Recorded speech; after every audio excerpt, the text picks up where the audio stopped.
Vous n'avez pas besoin de voyager vers des terres lointaines. Il suffit de remonter d'environ 300 000 ans pour découvrir une planète profondément transformée. Oubliez les villes immenses, les routes asphaltées, les poteaux électriques ou les satellites en orbite silencieuse autour de la Terre. Ce qui dominait le paysage était un monde sauvage et intact, des glaciers immenses, des volcans en activité, des forêts denses et des vents cinglants balayant tout sur leur passage. Ce n'était pas un environnement façonné par des mains humaines, c'était un territoire entièrement dominé par la nature. À cette époque lointaine, l'Europe était recouverte d'épaisses couches de glace. L'intérieur de l'Afrique bouillonnait sous la chaleur accablante de déserts impitoyables. Les plaines gelées de Sibérie s'étendaient jusqu'aux océans figés, où les mammouths laineux, les rhinocéros archaïques et les tigres à dents de sabre rôdaient comme des spectres du passé. C'est dans ce décor monumental et inhospitalier que le Homo sapiens fit ses débuts. Petit, dépourvu de griffes ou de dents puissantes, armé seulement de son intelligence et de ses deux mains nues. Nous étions loin de revendiquer un quelconque trône écologique. Nous étions minuscules face à l'immensité et aux menaces. Pourtant, nous avons persisté. Et si vous souhaitez comprendre les débuts féroces de notre trajectoire, il est essentiel de découvrir les véritables protagonistes d'un monde que le temps a presque effacé. Des créatures formidables qui régnèrent un jour avec majesté. Pelorovis, le titan oublié des savanes africaines. Aujourd'hui, en traversant les vastes savanes africaines, le paysage est ponctué de zèbres, de buffles et d'antilopes. Cependant, il y a environ 200 000 ans, une présence dominait toutes les autres. Une créature colossale, pesant plus de 1000 kg, avec des cornes incurvées comme des faucilles et une posture si imposante qu'elle intimidait même les prédateurs les plus audacieux. Voilà ce qu'était le Pelorovis. Contrairement à ce que l'on pourrait croire, il ne fut pas l'ancêtre direct des bovins modernes. Il appartenait à une lignée unique, plus ancienne, parfaitement adaptée aux rigueurs extrêmes de ce passé hostile. Mesurant près de 2 mètres de haut et pesant 2 fois un bœuf actuel, ses cornes gigantesques pouvaient dépasser 2 mètres de largeur, incurvées comme des reliques de dieux anciens de la guerre. Sa simple présence suffisait à dissuader les lions affamés. Sur les roches du Sahara, les premiers humains ont gravé son portrait avec du charbon et des pigments naturels. Ce n'était pas un art aléatoire, c'était une marque de révérence, un témoignage de respect et peut-être une supplique muette pour obtenir protection.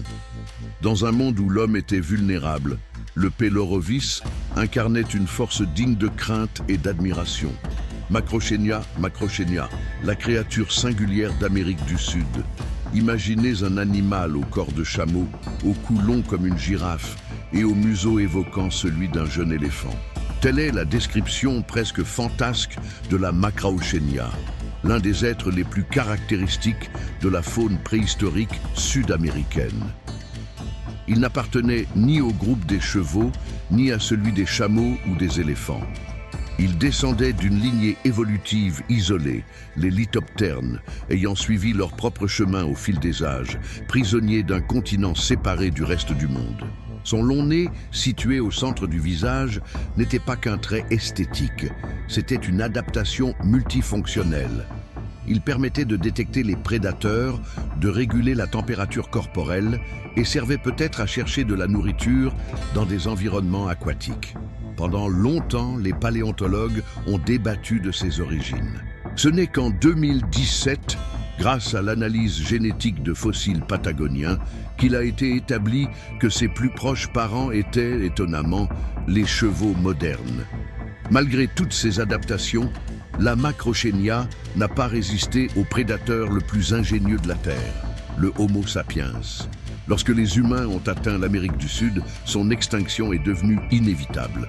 Notrotériops, la paresse géante qui affrontait l'aridité. Avant de devenir un symbole de lenteur et de tendresse, la paresse fut un véritable colosse.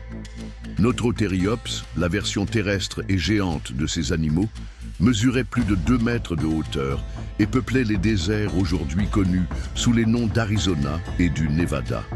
Elle ne se suspendait pas aux arbres, ni ne se nourrissait de jeunes pousses. Elle avançait tranquillement dans des vallées arides, consommant agaves, yuccas et cactus épineux.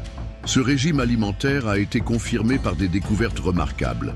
Des excréments fossilisés, appelés coprolites, retrouvés dans des grottes comme Rampart, dans le Grand Canyon, révélant avec précision les types de plantes consommées. Notrothériops n'était pas lent par faiblesse. C'était une spécialiste de la survie dans des milieux que peu pouvaient affronter. Et l'aspect le plus impressionnant n'est pas sa taille, mais sa survie jusqu'à des temps étonnamment récents. Certains de ces vestiges datent d'il y a seulement 11 000 ans, une époque où les premiers humains colonisaient déjà le continent américain. Ce n'est pas un météore qui a scellé sa fin, ni des éruptions dévastatrices. Ce furent des lances rudimentaires, des stratégies collaboratives et la persévérance humaine. Parfois, la disparition d'une espèce ne se fait pas avec fracas. Il suffit d'un pas silencieux dans la mauvaise direction. Civaterium, le cerf à l'imposance d'un ancien dieu. Avant que les éléphants et les lions ne deviennent les seigneurs des savanes, existait le Civaterium, pas redouté pour son agilité ou sa violence, mais pour une apparence si impressionnante qu'elle évoquait le divin, capable d'imposer le respect même aux humains. Mesurant plus de 3 mètres de hauteur et pesant environ 1 tonne, il arborait 2 paires de bois distincts, l'une longue, rappelant celle de la girafe, l'autre arquée et robuste, telle l'imposante ramure d'un élan. On aurait dit une sculpture issue directement des parois d'un temple sacré hindou. Et c'est ainsi qu'il était représenté dans l'Inde ancienne, connu comme la bête de Shiva, le dieu à la fois de la destruction et de la création. Il peuplait les forêts sèches, de l'Afrique du Nord jusqu'au sud de l'Asie, se nourrissant de feuilles tendres, de jeunes pousses et d'herbes résistantes. Sacré, mais aussi parfaitement adapté à la réalité, jusqu'à ce qu'il disparaisse. Sans tambour ni trompette, sans drame épique, seulement le silence. Aujourd'hui, il ne reste que des images gravées dans la pierre des temples, et peut-être un lointain lien entre lui et les girafes actuelles. C'est nous qui avons fait disparaître ce dieu. Maintenant ne survit que le souvenir de la révérence. Gigantopithèque, Gigantopithèque, le moine géant des forêts asiatiques antiques. Dans les forêts humides et denses du sud-est asiatique préhistorique, errait une créature 2 fois plus grande qu'un être humain, pesant environ 500 kg, se mouvant avec la légèreté silencieuse du nombre. Son nom, Gigantopithèque, le plus grand singe jamais connu. Jamais nous n'avons trouvé un squelette complet, seulement des dents et des fragments de mâchoire. Mais ces vestiges suffisent à en reconnaître la grandeur. Un colosse herbivore, se nourrissant de bambous et de racines, vivant en solitaire, calme comme un ermite, fort comme un roc. Il n'a jamais été traqué, il n'existe aucune preuve qu'il ait chassé ou ait été chassé. C'était un géant bienveillant, le dernier de sa lignée colossale. Mais toutes les légendes ne sont pas justes.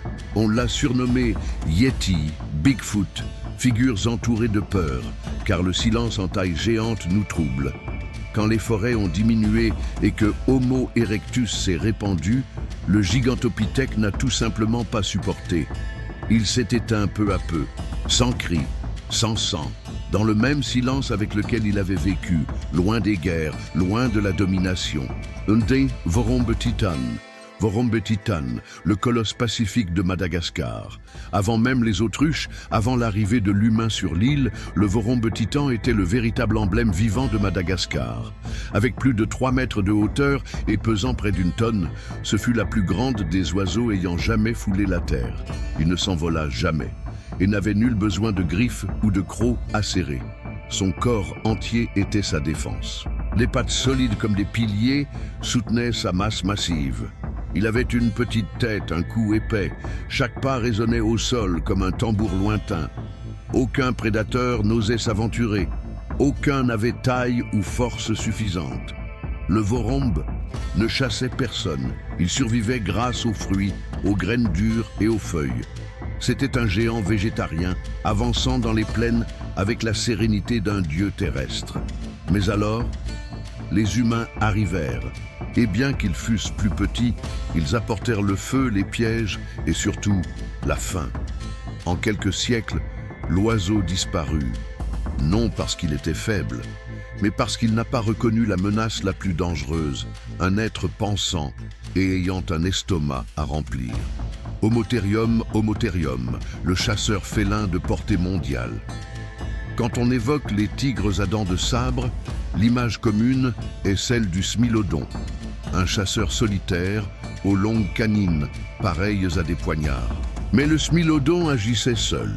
L'homotherium était différent, un chasseur stratégique et collectif, plus agile, plus cérébral. Il chassait en groupe organisé. Ses proies étaient plus petites et plus trapues, non pour percer, mais pour des coupes précises et fatales. Une seule attaque pouvait être mortelle. Il n'utilisait pas la force brute, mais la précision létale. L'homotherium n'était pas limité à un seul continent. On a trouvé ces fossiles en Amérique du Nord, en Europe et en Asie, depuis les glaces de l'Alaska jusqu'à la chaleur accablante de l'Afrique. Mais ce qui le distinguait le plus, c'était sa méthode de chasse. En meute, comme des loups, pas comme des félins typiques. Dans certaines cavernes, on a trouvé des indices d'un affrontement crucial. Homo erectus, armé de haches de pierre et du feu, contre l'homotherium au croc acéré et à la stratégie. Qui a gagné? Nous ne savons pas avec certitude. Ce qui est certain, l'homotherium a disparu et Homo erectus a poursuivi son chemin. Metridiocoerus, le sanglier sauvage aux défenses en lame. Ne vous laissez pas tromper par le mot porc. Cet animal n'avait rien de domestiqué. C'était un guerrier forgé dans la chaleur implacable de l'Afrique ancienne. Il errait dans les zones arides et les savanes brûlantes, exhibant des défenses incurvées comme des épées, semblant être une menace sculptée dans l'ivoire. Et ces défenses avaient un but précis.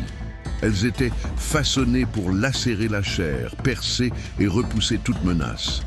Dans la région de la gorge d'Olduvai, où Homo erectus chassait aussi, il était considéré comme un défi, jamais une proie facile. Mesurant plus d'1 mètre au garrot et pesant environ 250 kilos, il devenait féroce quand il était acculé. Un seul mouvement de tête suffisait à briser les os. Un tour de tête et un chasseur imprudent pouvait être mortellement blessé. Il mangeait de tout, racines dures, végétaux rêches et même chair en décomposition. Pour survivre, il ne fallait pas de délicatesse. Et que dire des humains? Ils ont appris, dans le sang, que ce porc ne se chassait pas sans prudence. Meiolania, la tortue blindée d'Océanie, plus proche d'un char que de toute créature paisible d'eau tranquille. Rien en elle ne rappelait la sérénité des tortues marines. Sa présence était un avertissement. Mesurant plus de 2 mètres de long et pesant environ 500 kilos, elle portait sur son corps l'image d'une machine de guerre naturelle. Des cornes jaillissant du crâne et une queue couverte d'épines osseuses, comme si elle brandissait une masse médiévale. Sa tête, protégée comme une forteresse, abritait des yeux sous des boucliers osseux et un cou court et robuste qui ne se rétractait jamais et n'en avait besoin. La queue, véritable arme de percussion, se terminait par un bloc osseux capable d'écraser toute menace. Elle ne se cachait pas.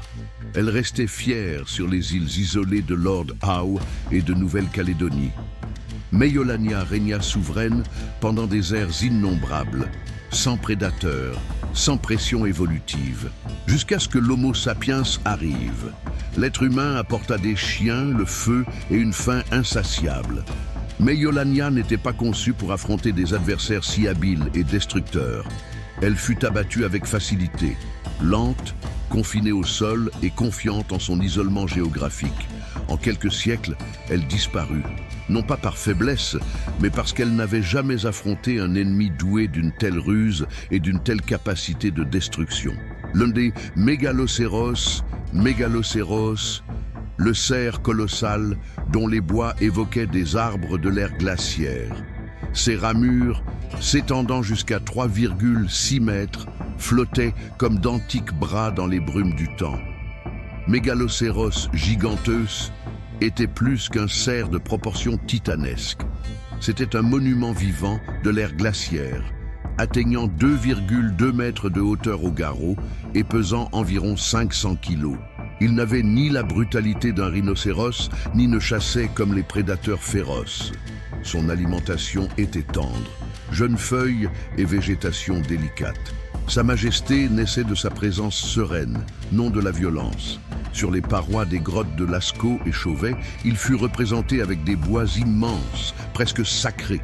Pour nos ancêtres, il n'était pas qu'une source de nourriture, mais un symbole, peut-être même un totem. Mais la vénération ne le sauva pas.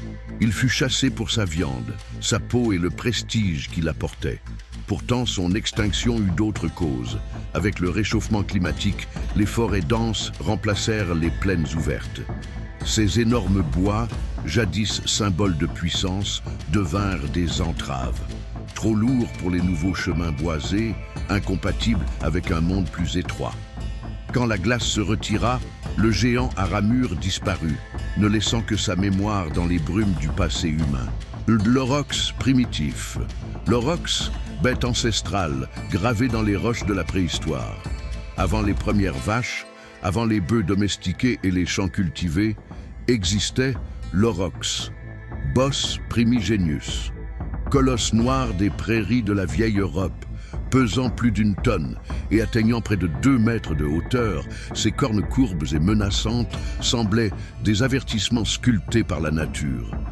Il n'accepta jamais la domestication, pas de clôture, pas de cordage. Juste la liberté sauvage et l'instinct brut. Il était l'essence primaire du bétail, l'ancêtre direct des troupeaux modernes. Mais bien plus fort, plus indomptable. Dans les grottes de Lascaux, sa silhouette fut immortalisée au charbon, non pas comme simple animal, mais comme un défi. Chaque dessin une bataille, chaque trait une histoire de courage et de confrontation.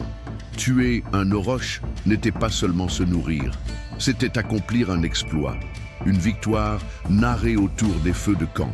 Aujourd'hui, on le rappelle comme la vache primitive. Mais pour les premiers humains, c'était le test même de la survie. Et tous ne revenaient pas raconter. Le rhinocéros laineux, le monarque silencieux du froid éternel. Il ne rugissait pas, il ne chargeait pas. Coelodonta antiquitatis, le rhinocéros laineux, traversait l'ère glaciaire comme une entité façonnée par la glace et les siècles. Pesant jusqu'à 3 tonnes et mesurant plus de 4 mètres, il était protégé par 3 couches de poils, incluant une couche huileuse, imperméable. Son museau aplati ne servait pas à renifler, mais à déblayer la neige pour atteindre les racines gelées. C'était un être parfaitement adapté au monde glacé, calme, constant, persistant. Il a survécu à des dizaines de millénaires. Il vivait en troupeau, comme les éléphants aujourd'hui, migrant sur de vastes distances au gré des changements climatiques. Mais ce qui marquait le plus nos ancêtres, c'était son image. Dans les dessins de la grotte Chauvet, il est représenté au charbon. Non pas comme proie, mais comme esprit, courbé, massif, montagnard. Et puis, il a disparu. Pas par des lances, pas par des embuscades, mais parce que le monde a changé. Le froid s'en est allé et les plaines qui nourrissaient sa route ne sont jamais revenues.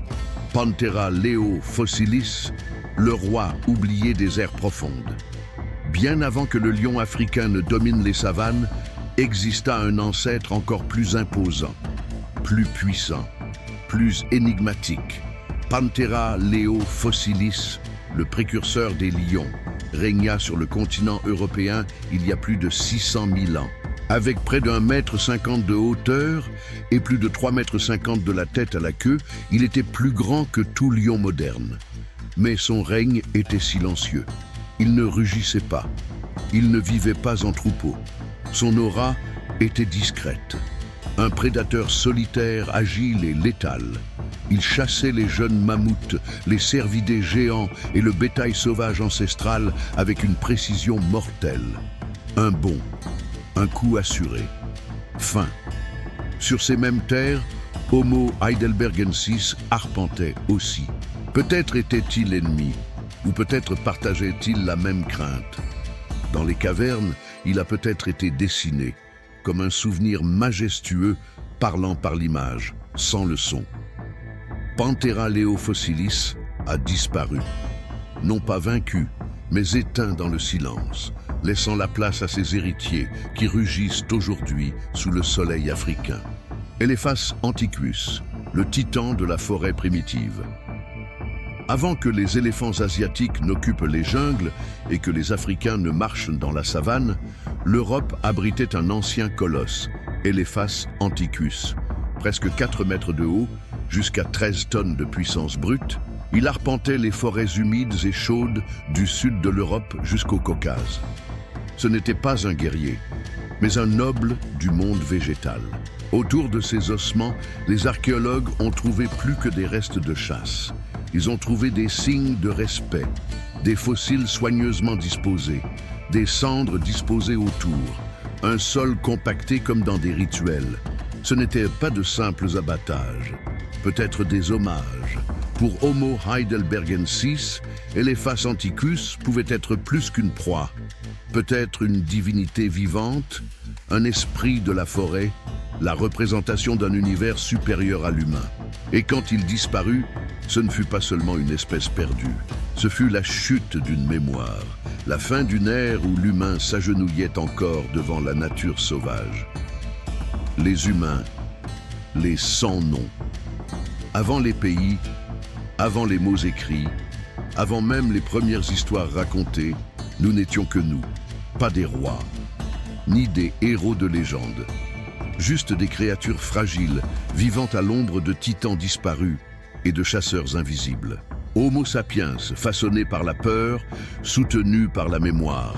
Nous n'étions ni plus rapides que les félins aux crocs acérés, ni plus forts que les néandertaliens, ni plus grands que les éléphants ancestraux. Mais nous avions quelque chose d'unique, la capacité d'imaginer. Nous rêvions de mondes au-delà des yeux, des morts, des forces invisibles autour du feu. Et de ces rêves naquit notre rôle de créateur. Nous peignions les roches, racontions des histoires, nommons l'invisible. À Djebel Irhoud, au Maroc, où l'on a trouvé les fossiles les plus anciens d'Homo sapiens, ce premier humain n'a pas bâti d'empire, mais a allumé quelque chose de plus grand, la conscience de l'existence, quelque chose d'inédit parmi les êtres. Nous sommes venus en dernier, mais nous sommes ceux qui se souviennent le mieux. Aujourd'hui, entourés de technologies, satellites et réseaux numériques, nous portons encore une étincelle sauvage, un instinct venant du passé, le même qui fit trembler nos ancêtres dans l'obscurité et qui pourtant grava leur propre histoire dans la pierre. Si un jour ton cœur s'est accéléré en entrant dans une forêt dense, ou si tu t'es ému en regardant des peintures rupestres, alors toi aussi tu es héritier des sans-noms, les premiers rêveurs sous le ciel ancestral. Ainsi, la Terre d'il y a 300 000 ans cesse d'être un simple décor oublié. Elle devient la scène de notre origine. Parmi des bêtes colossales et des prédateurs habiles, surgit l'arme qui nous rendrait uniques, la conscience. Fragile, vulnérable, mais plein de rêves et de souvenirs, nous, les sans-noms, avons écrit nos premiers vers sur les pierres de l'existence. Aujourd'hui, nous vivons entourés d'acier et de béton, mais en nous bat le même instinct qui alluma le premier feu. Que ce voyage dans le passé nous rappelle la force que nous portons encore et le respect que nous devons à cette planète qui, avant nous, fut souveraine absolue. Merci d'avoir regardé. Maintenant, YouTube vous recommande 2 vidéos spéciales pour approfondir encore les mystères de la préhistoire et des curiosités surprenantes. Cliquez et continuez ce voyage fascinant à travers l'histoire de l'humanité.